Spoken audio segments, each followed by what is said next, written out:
नमस्कार, आपका स्वागत है स्टार्टअप चैंपियंस के दूसरे संस्करण में। एक ऐसा शो जहां आप मिलते हैं और सीखते हैं ऐसे स्टार्टअप फाउंडर से जिन्हें सम्मानित किया गया है नेशनल स्टार्टअप अवार्ड से।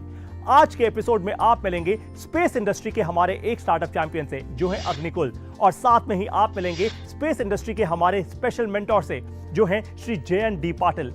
इससे पहले हम मिले अपने स्टार्टअप चैंपियन और मेंटोर से। स्टार्टअप चैंपियंस के दूसरे संस्करण की पूरी टीम की ओर से आप सभी को क्रिसमस की हार्दिक बधाई। और क्योंकि क्रिसमस है तो मेरी इच्छा है कि मैं अंतरिक्ष यानी स्पेस के बारे में जानूं और शायद वहां जा भी पाऊं। मुझे ये तो नहीं पता कि ये इच्छा पूरी कब होगी, लेकिन आज हमारे स्टार्टअप चैंपियन आपको बताएंगे कैसे वो बना रहे हैं रॉकेट्स और रॉकेट लॉन्चर्स 21वीं सदी की टेक्नोलॉजी से। ये कैसे 3D प्रिंटिंग का इस्तेमाल करके स्पेस की रेस को डिसरप्ट कर रहे हैं। बिल्कुल, ये उन कुछ कंपनियों में से हैं जिनके साथ इसरो ने करार भी किया है इनको सपोर्ट करने का।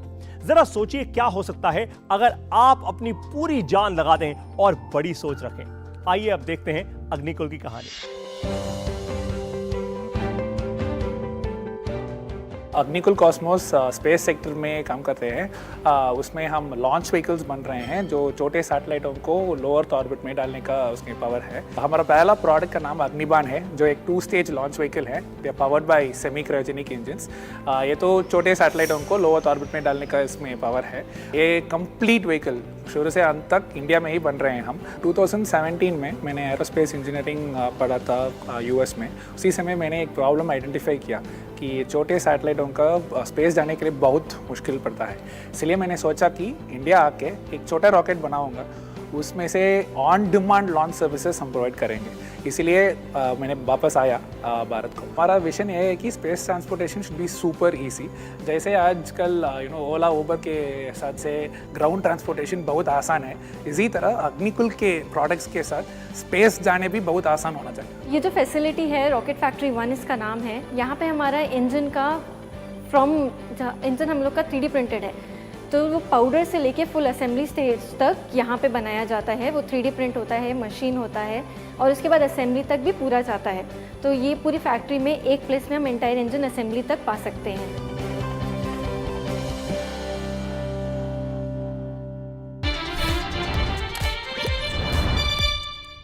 तो श्रीनाथ और मोइन, आप दोनों का स्वागत है स्टार्टअप चैंपियंस के दूसरे संस्करण में। मेरा पहला सवाल आपसे ये है, देखिए एक बात तो हमें समझ आ गई कि आप रॉकेट्स और रॉकेट लॉन्चर्स बनाते हैं, ये बात तो क्लियर है। लेकिन हमें ये बताइए कि आप क्या समस्या का समाधान कर रहे हैं, ये कौन सी प्रॉब्लम है जिसका आप सोल्यूशन निकाल रहे हैं? हमारा बिजनेस है कि किसी भी रॉकेट जैसे एक ट्रांसपोर्टेशन व्हीकल है जी। पहले दिनों में सैटेलाइटों का मास बहुत बिग होता है, इसलिए तो उसके रॉकेट भी बहुत बड़े होते हैं जी। लेकिन आजकल इलेक्ट्रॉनिक्स के साथ सैटेलाइट भी बहुत श्रिंक हो गया, पर रॉकेट्स तो still they are stuck in the old age. So हमारा बिजनेस मॉडल है कि ये तो छोटे सैटेलाइटों के स्पेस में डालने के लिए हमारे रॉकेट्स भी छोटे बनाना है। अच्छा, इसलिए बेसिक मॉडल यही है। ये प्रोडक्ट्स जो आप बना रहे हैं, देखिए ये आसान तो है नहीं, रॉकेट बनाना, रॉकेट लॉन्चर बनाना। कितने साल की रिसर्च और डेवलपमेंट के बाद आज आप यहाँ तक पहुँच पाए हैं? ये कंपनी हमने दिसंबर 2017 में शुरू किया था ऑफिशियली, बट लेकिन हम दोनों क्रिकेट खेलते थे साथ, तो एक 3 साल पहले से आइडिएशन चल रहा था। तो 3 साल स्टार्ट करने से पहले ही कुछ बातचीत हो रही थी कैसे करना है, क्या करना है। और 2017 में हमने ऑफिशियली स्टार्ट किया था। और ये US में रहता था और मैं ऑस्ट्रेलिया में रहता था, और फिर हम दोनों की बात उधर होती थी और फिर दिन हमने डिसाइड किया कि हमें वापस आना है, आके ये शुरू करना है। अभी तो ऑफिशियली अगर आप पूछेंगे तो हो गया लगभग 5 साल लग गए, ऑलमोस्ट 5 साल। मेरा अगला सवाल आपसे ये है कि आपके कस्टमर्स कौन हैं? हम इसे 2 तरह के कस्टमर्स बोलते हैं, कन्वेंशनल बोलते हैं और नॉन कन्वेंशनल बोलते हैं जी। कन्वेंशनल कस्टमर्स ये होते हैं कि जो क्या इमेज लेते हैं, सैटेलाइट इमेज बोलते हैं, जो फोटो लेते हैं जी। इनको एक रकम के कस्टमर्स बोलते हैं। और कम्युनिकेशन सैटेलाइट जो लिटरली फोन कम्युनिकेशन जो भी है, जैसे भी है टेलीकॉम। सो ये 2 कन्वेंशनल कस्टमर्स है। मतलब पिछले 5 सदियों से यही चलता आ रहा है कि लेकिन ये दोनों ही सैटेलाइट्स में ज़्यादातर फोकस करते थे।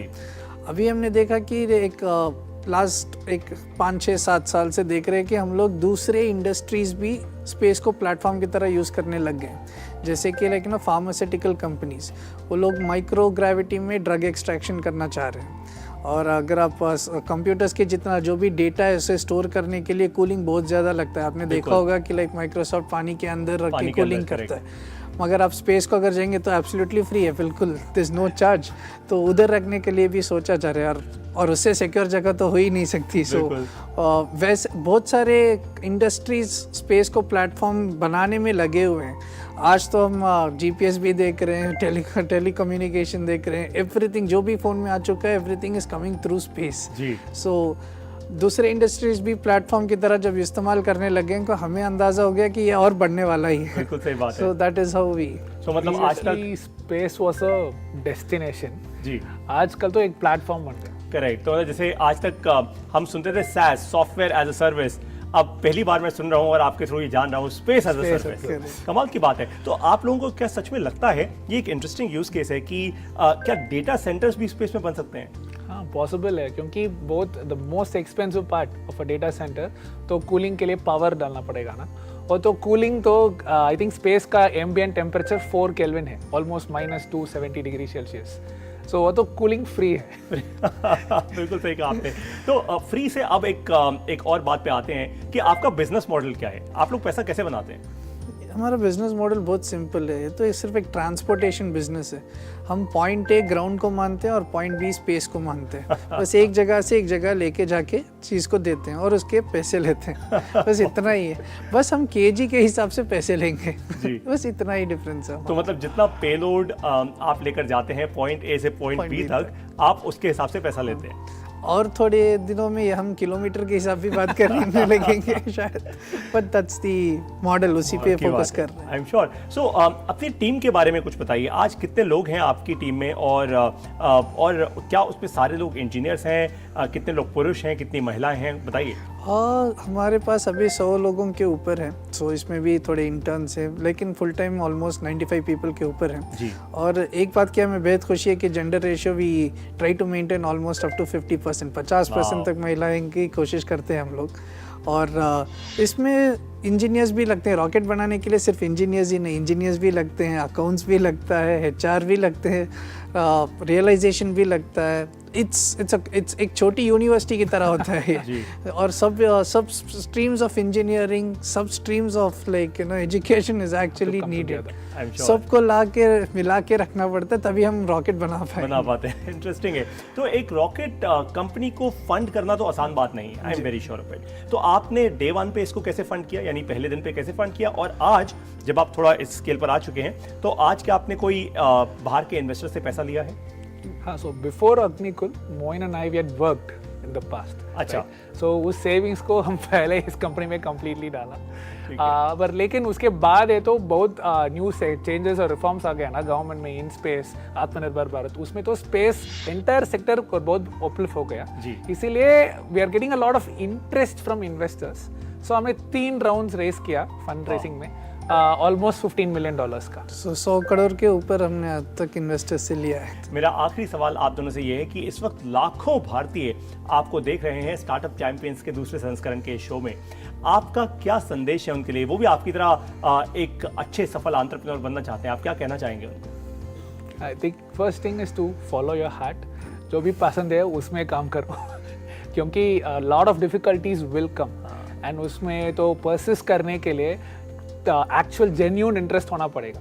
सो वही है मेरा मेन एडवाइस। बहुत सही, आप क्या कहेंगे? और जब मन लग जाए नाकामयाबी आएगी बीच में, वही तो एसेंस होता है जीतने के लिए। जब आप वो समझ जाओगे तो आप कामयाबी भी समझोगे।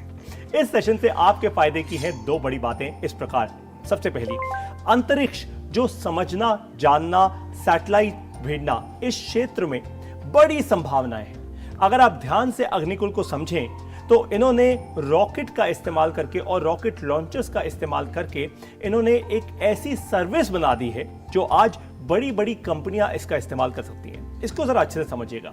नंबर 2, आप एक 3D प्रिंटिंग कंपनी होकर भी स्पेस कंपनीज के साथ काम करते हैं और बिजनेस बना सकते हैं। इसका मतलब यह है, जरूरी नहीं है कि आपको एक स्पेस कंपनी के साथ काम करने के लिए सिर्फ रॉकेट ही बनाना पड़ेगा। आप चाहें तो एक्सेसरीज भी ऐसी बना सकते हैं जो कि ऐसी कंपनियां इस्तेमाल कर पाएं। अब बारी है हमारे ऑडियंस के सवालों की, तो आइए स्क्रीन पर और पूछिए अपना सवाल। मेरा सवाल आपसे ये है कि आप फेलियर के लिए अपने बिजनेस को कैसे तैयार करते हैं? जैसे एक रॉकेट फेल होता है तो काफी नुकसान होता होगा। हर चीज़ में रिस्क फैक्टर कैलकुलेट किया जाता है, रॉकेट लॉन्चिंग में भी किया जाता है, और इसके काउंटर करने के लिए हम इसको इंश्योरेंस लेते हैं, लॉन्च इंश्योरेंस जी।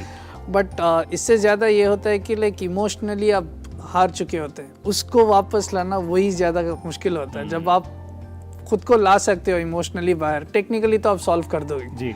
सो इसीलिए मैंने कहा था नाकामयाबी तो एक part of the success story है, बस वंस वी गेट थ्रू सब हो सकता है। फैंटास्टिक, बहुत सही। आपने जाना अंतरिक्ष के बारे में। समय है अब एक ब्रेक का।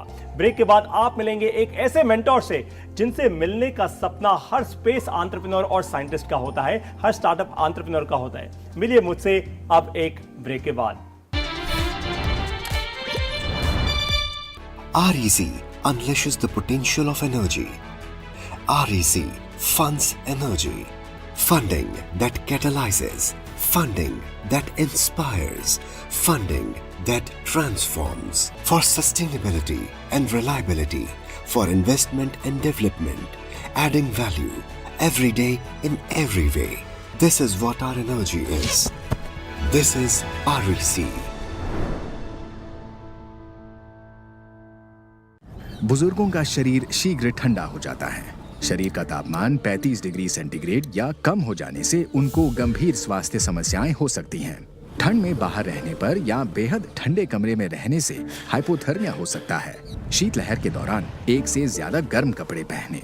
शरीर का तापमान बनाए रखने के लिए सिर, गर्दन, हाथ और पैर पूर्ण रूप से ढके। बारिश या बर्फबारी हो तो वाटरप्रूफ जैकेट पहने। नम या गीले कपड़े तुरंत बदलें। गर्म पेय पीने से शरीर का जल स्तर और गर्मी बने रहते हैं। शराब मत पिएं। यदि आप अकेले रहते हैं तो पड़ोसी, परिवार और दोस्तों के संपर्क में रहें। अगर आप बेघर हैं तो सरकारी रैन बसेरों में जाएं। आपातकालीन स्थिति में 108 या स्थानीय एम्बुलेंस नंबर पर फोन करें या अस्पताल जाएं। सतर्क रहें, सुरक्षित रहें। NDMA एवं IIPHG द्वारा जनहित में जारी। हमने फसल बीमा योजना को अधिक प्रभावी बनाया, उसके दायरे में ज्यादा किसानों को लाए। नहीं है डर, नहीं फिकर, मिली हमें नई डगर।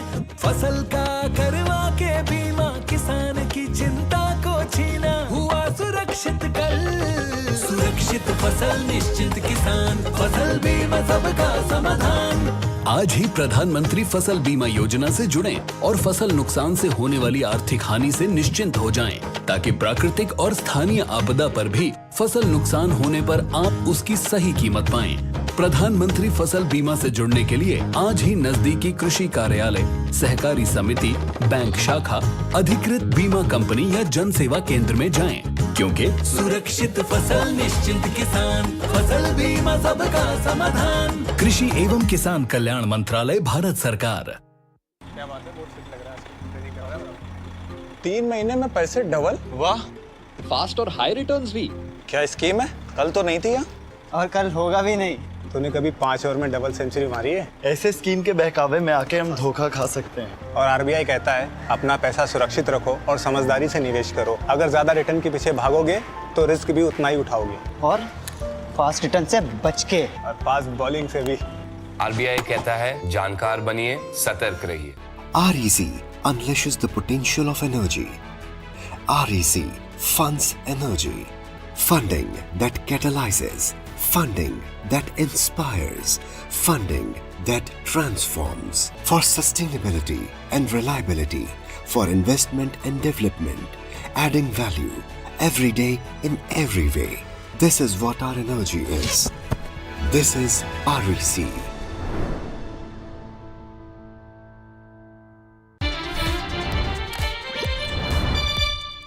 स्वागत है आप सभी का एक बार फिर से स्टार्टअप चैंपियंस के दूसरे संस्करण में।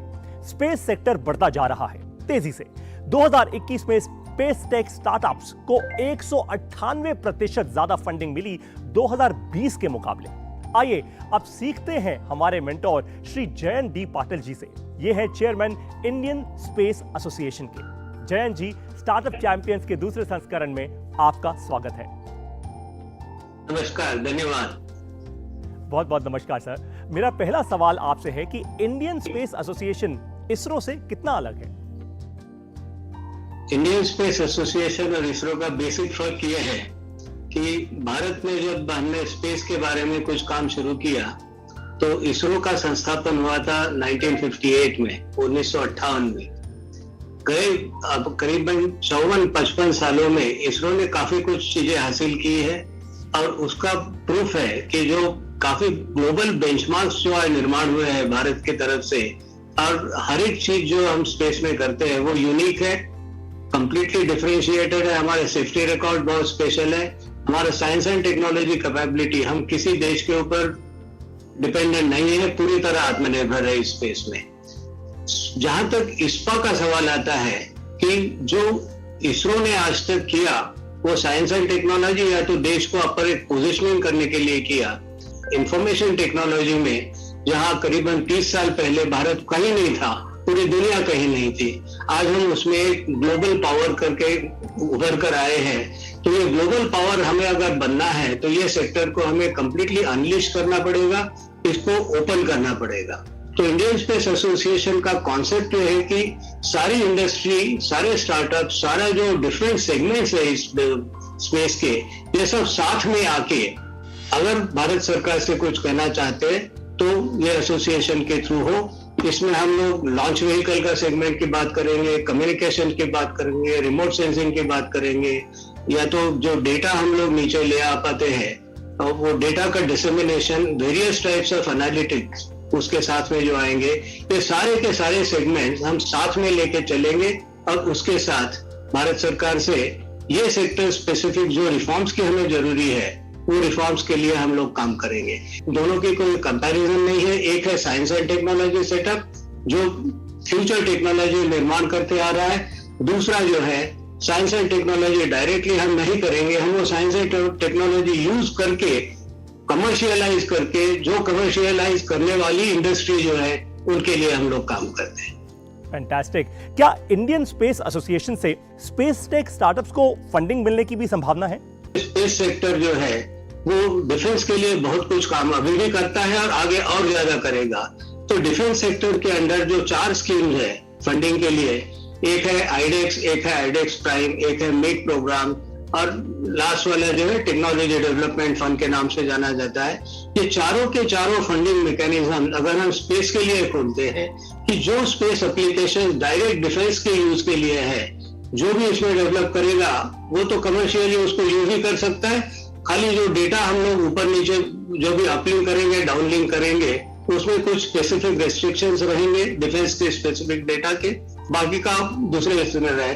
तो ये हिसाब से डिफेंस के थ्रू फंडिंग के आज माध्यम हम लोग ढूंढ रहे हैं। स्टार्टअप्स के लिए स्पेसिफिकली क्या अपॉर्चुनिटी सही रहेगी, डाउनस्ट्रीम या अपस्ट्रीम? अपस्ट्रीम डाउन अपॉर्चुनिटी जो है वो जिसको हम कहते हैं कि ज्यादा ग्लैमरस है, लेकिन वॉल्यूम जहां है कि पूरा बहुत सारा जो हम बिजनेस कैप्चर कर सके वो अपॉर्चुनिटीज डाउनस्ट्रीम में है। डाउनस्ट्रीम में बहुत ज्यादा काम करने की जरूरत है, जबकि अपस्ट्रीम में उतनी ज्यादा अपॉर्चुनिटी की जरूरी नहीं है। स्पेस लॉन्च व्हीकल्स अलग अलग तरीके के अलग अलग देशों में आज अवेलेबल है, हमारे पास भी अवेलेबल है, हमारे कुछ स्टार्टअप्स उसमें भी काम कर रहे हैं। लेकिन मेरे ख्याल से हर एक कंपनी या 2 कंपनी के पीछे हमें 100 कंपनी की जरूरी है जो डाउनस्ट्रीम में काम करें, क्योंकि जो डेटा हम लोग ऊपर से लेके आएंगे, जो भी फॉर्म में हो, नेविगेशन डेटा हो या रिमोट सेंसिंग डेटा हो या इमेजरी रिलेटेड डेटा हो, इसका एनालिसिस या एनालिटिक्स एप्लीकेशन जो हम लोग करेंगे, इसमें बेसिक हमारी रिक्वायरमेंट है कि हमारे जो आईटी के ऊपर के जो स्किल सेट्स है, जिसमें हम पूरे दुनिया भर में माहिर है कि इंडिया जो है इसमें सबसे ऊपर की और सबसे हाई लेवल का काम करता है। तो ये अगर हमें उसमें लिवरेज करना है तो much lower cost of investment में हम इसको बहुत कुछ आगे बढ़ा सकते हैं। और 70-75% जो स्पेस सेक्टर का पूरा कॉमर्स है वो डाउनस्ट्रीम एरियाज में है। फैंटास्टिक। मेरा अगला सवाल ये है कि स्पेस टेक सेक्टर के लिए सबसे बड़ी चुनौतियां आज क्या हैं जो आप देख पा रहे हैं? सबसे बड़ी चुनौती है जो स्पेस सेक्टर की है कि एक तो अच्छी पॉलिसी हो, किस तरह से हमें अपनी इंडस्ट्री को पोजीशन करने के लिए उसमें मदद करनी हो, या तो फिर हमारी जो पॉलिसीज का जो ओवरऑल फ्रेमवर्क है वो किस तरह से बने। मेजर दूसरा चीज जो है वो फंडिंग रिलेटेड गैप्स है, क्योंकि भारत सरकार की अंडर डिपार्टमेंट ऑफ स्पेस ऐसी कोई स्कीम नहीं है कि जिससे काफी कुछ फंड इंडस्ट्री को अवेलेबल किया जाए। तीसरी चीज जो है कि जिसके पास हाई नेटवर्थ इंडिविजुअल है जो फंड करना चाहता है, वो समझता है कि ये सेक्टर जो है ये अभी ओपन हुआ है, ओपन नहीं हुआ है। तो ये पूरा नॉलेज जो है डिस्ट्रीमिनेशन की ज्यादा जरूरी है कि इसमें अपॉर्चुनिटी है, ये रियल है। अगर रियल अपॉर्चुनिटी है तो वहां पैसा अपने आप आएगा। क्या इंडियन स्पेस एसोसिएशन ISPA आने वाले समय में कुछ फेलोशिप्स या इंटर्नशिप्स भी लॉन्च करने वाली है ताकि भारतीय युवा स्पेस टेक की ओर भी अपनी रुचि बढ़ाएं? इनफैक्ट ये हमने जैसे स्पेस एसोसिएशन रजिस्टर की करीबन 6 महीने में, पहले 6 महीने में हमने ये डिसाइड किया था कि इसकी जरूरी है, क्योंकि पॉलिसी रिसर्च और पूरा दुनिया भर में जितनी कंट्रीज आज इसमें एंगेज है, जिनके पास अपने खुद के सॉल्यूशंस है, हम उनकी पॉलिसी अगर देखते हैं तो काफी कुछ पॉलिसी रिसर्च डोमेन में काम करनी जरूरी है। तो इसके लिए हमने एक स्कीम बनाई थी कि स्टूडेंट्स अगर है तो वो कुछ महीनों के लिए आके हमारे साथ काम कर सके, जिसका ग्रेजुएशन खत्म हो, इंटर्नशिप के दौर पे लोग हमारे पास आके काम करें। आपने बिल्कुल सही कहा। अब एक फायदे की बात और आपसे पूछना चाहता हूं, जो मेरा आखिरी सवाल है आपसे। लाखों भारतीय युवा आपसे प्रेरणा ले रहे हैं आज इस शो पर। आपने इतनी क्लैरिटी, इतने साफ शब्दों में इतनी सारी बातें कही आज उनके लिए। आपका क्या संदेश है इन सभी के लिए? मेरा एक ही संदेश है कि हम लोग जब स्पेस की बात करते हैं, जहां कोई दूसरी चीज की हम बात करते हैं, तो हम हमेशा एक फ्रेज यूज करते हैं कि sky is not the limit, only sky is the limit. Now space की अगर बात करें तो sky is not the limit.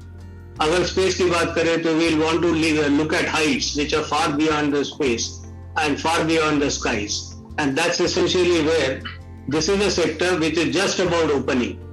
हमने ये देखा है कि भारत 1992 में कहां था, भारत आज का कहां है। स्पेस सेक्टर अभी बस खुल रहा है। डिफेंस सेक्टर 20 साल पहले खुला, हम देखते हैं 20 साल में क्या हुआ डिफेंस सेक्टर में। स्पेस सेक्टर हम आगे जाके 20 साल बाद देखेंगे तो और कहीं होगा। इसमें बहुत सारी अपॉर्चुनिटीज आएगी, और ये अपॉर्चुनिटीज अगर हमें चैनलाइज करनी है तो हमें आज यूथ को इस डायरेक्शन में चैनलाइज करना पड़ेगा। बहुत सही। जयंत जी, आपने एकदम सही बात कह दी आज पूरे भारत देश के लिए कि स्पेस सेक्टर अभी तो खुल ही रहा है। स्पेस में स्पेस की ओपनिंग अभी शुरू हुई है। अगर अभी अर्ली स्टेज पर ही हम लोग जुड़ जाएं तो आगे आने वाले 20 से 25 से 30 सालों में न जाने और क्या कुछ अचीव कर सकते हैं, और भारत बन सकता है और बना सकता है अपना वर्चस्व इस पूरी दुनिया में एज अ ग्लोबल लीडर। हमारे साथ स्टार्टअप चैंपियंस के दूसरे संस्करण में जुड़ने के लिए आपका बहुत बहुत धन्यवाद। धन्यवाद। बारी है अब एक ब्रेक की। ब्रेक के बाद आप और मैं एक साथ लेंगे 20वां कदम अपनी स्टार्टअप को आगे बढ़ाने का, यानी how to start a startup का 20वां कदम। मिलिए मुझसे इस ब्रेक के बाद। REC unleashes the potential of energy. REC funds energy. Funding that catalyzes. Funding that inspires. Funding that transforms. For sustainability and reliability. For investment and development. Adding value every day in every way. This is what our energy is. This is REC.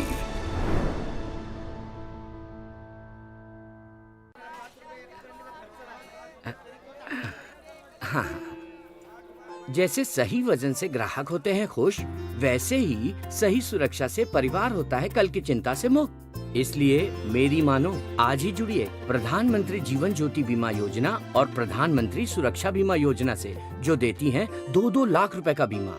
दिखाइए समझदारी, निभाइए जिम्मेदारी। आज ही अपनी नजदीकी bank शाखा या डाकघर जाकर इन योजनाओं से जुड़ें। हमारा डेजर्ट आ गया पर हमारी चैंपियन नहीं आई अब तक। बिल भरने के पहले तो आएगी ना। So girls, क्या हो रहा है? बिल हो रहा है। चल अपना कार्ड दे। पिन दे। RBI कहता है अपना पिन, OTP, CVV या इंटरनेट बैंकिंग पासवर्ड किसी को ना दे। ऑनलाइन बैंकिंग सिर्फ अपने ही कंप्यूटर, मोबाइल और सिक्योर नेटवर्क से करें। हाँ, ये खाने की चैंपियनशिप थी क्या?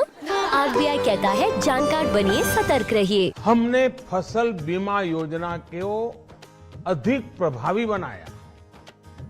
उसके दायरे में ज्यादा किसानों को लाए। नहीं है डर नहीं फिकर, मिली हमें नई डगर, फसल का करवा के बीमा, किसान की चिंता को छीना, हुआ सुरक्षित कल, सुरक्षित फसल निश्चिंत किसान, फसल बीमा सबका समाधान। आज ही प्रधानमंत्री फसल बीमा योजना से जुड़ें और फसल नुकसान से होने वाली आर्थिक हानि से निश्चिंत हो जाएं, ताकि प्राकृतिक और स्थानीय आपदा पर भी फसल नुकसान होने पर आप उसकी सही कीमत पाएं। प्रधानमंत्री फसल बीमा से जुड़ने के लिए आज ही नजदीकी कृषि कार्यालय, सहकारी समिति, बैंक शाखा, अधिकृत बीमा कंपनी या जन सेवा केंद्र में जाएं, क्योंकि सुरक्षित फसल निश्चिंत किसान, फसल बीमा सबका समाधान। कृषि एवं किसान कल्याण मंत्रालय, भारत सरकार।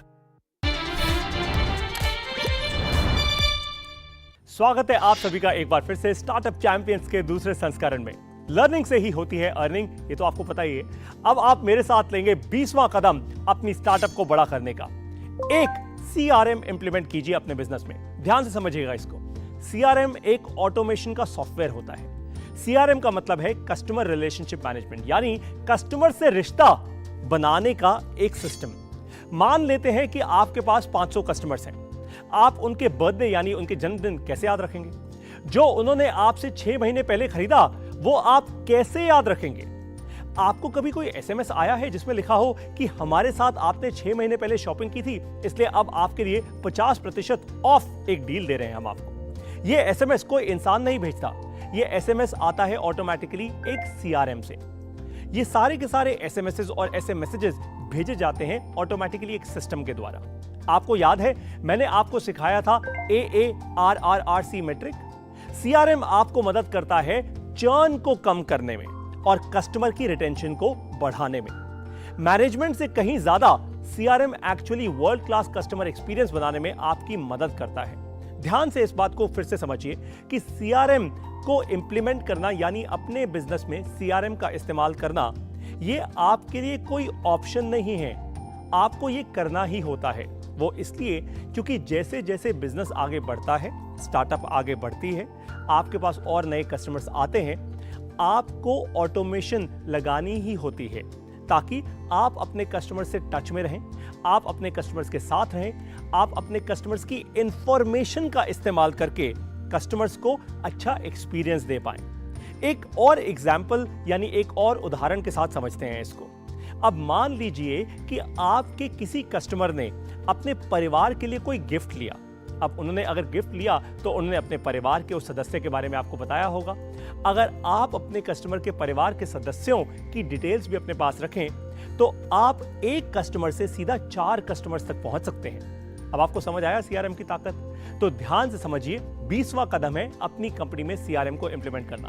क्या सीखा आपने आज के एपिसोड से? मुझे बताइए। अपनी वीडियोस अपलोड कीजिए सोशल मीडिया पर #StartupChampions2 के साथ।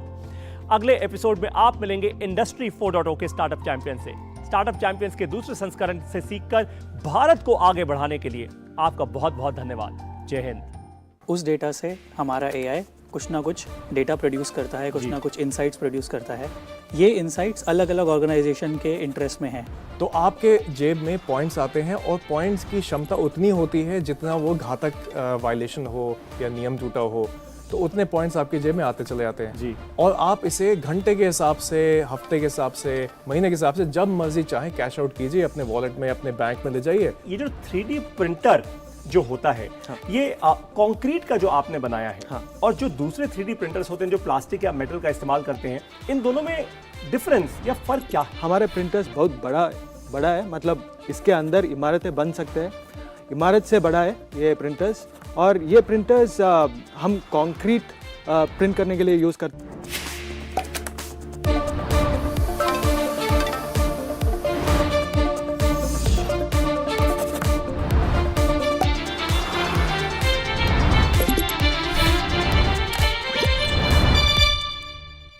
स्टार्टअप चैंपियन के प्रायोजक थे वंडर सीमेंट। जब दिल में हो जज्बात तभी होती है एक परफेक्ट शुरुआत।